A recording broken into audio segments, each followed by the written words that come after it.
Bonjour à tous. Ainsi, avec les éléments générés dynamiquement, assurons-nous que lorsque nous ajoutons une dépense, nous effaçons également l'entrée et faisons en sorte que le bouton effacer fonctionne. Pour cela, nous allons ajouter une nouvelle fonction dans notre fichier JS où on va créer une nouvelle constante que je nommerai clear et qui sera une fonction. Dans celle-ci, on saisit const clear égale, donc on va mettre notre fonction et à l'intérieur on va mettre reason input .value égale, on va mettre des simples codes comme ça, et pareil on va mettre amount input .value comme ceci. Donc concrètement, on a défini la valeur avec la méthode .value égale à une chaîne vide et identique pour toute entrée de montant et qui les efface fondamentalement. Donc cela supprime toute entrée saisie par l'utilisateur. Cette fonction donc clear doit maintenant être appelée ici après que nous ayons ajouté notre élément expenses list. On souhaite le faire également lorsque nous cliquons sur le bouton d'annulation. Donc on ajoute notre cancel btn.add event listener avec un clic, puis la fonction clear, donc qui portera un événement clic.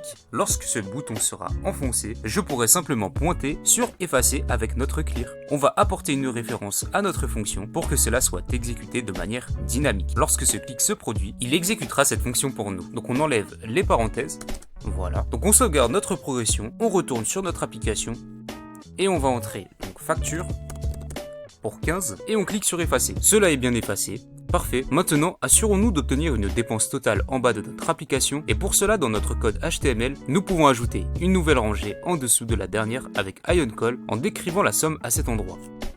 Donc IonCall, donc on peut ajouter tout simplement un paragraphe avec la balise P dans lequel nous écrivons dépenses totales. Et on va insérer un span que nous allons utiliser comme crochet pour rendre nos dépenses totales. On va lui renseigner un ID Total Expenses afin que nous puissions facilement y accéder à partir de notre code JavaScript. On revient sur notre fichier JS et on va déclarer donc const Total Expenses output égale document.query selector de notre ID Total Expenses. Voilà, notre sortie de dépenses totale doit maintenant être mise à jour avec chaque élément ajouté et par conséquent, je vais ajouter une nouvelle variable avec les dépenses totales. Donc pour ce faire, on va déclarer let total expenses égale 0 car au départ, nous n'avons aucune dépense. Avec chaque élément que nous ajoutons ici, on peut définir les dépenses totales égales à l'ancienne valeur avec le raccourci du signe plus égal, ce qui donne juste au-dessus de clear, donc total expenses, donc plus égal plus entered amount, comme ceci. Le plus, juste devant entered amount,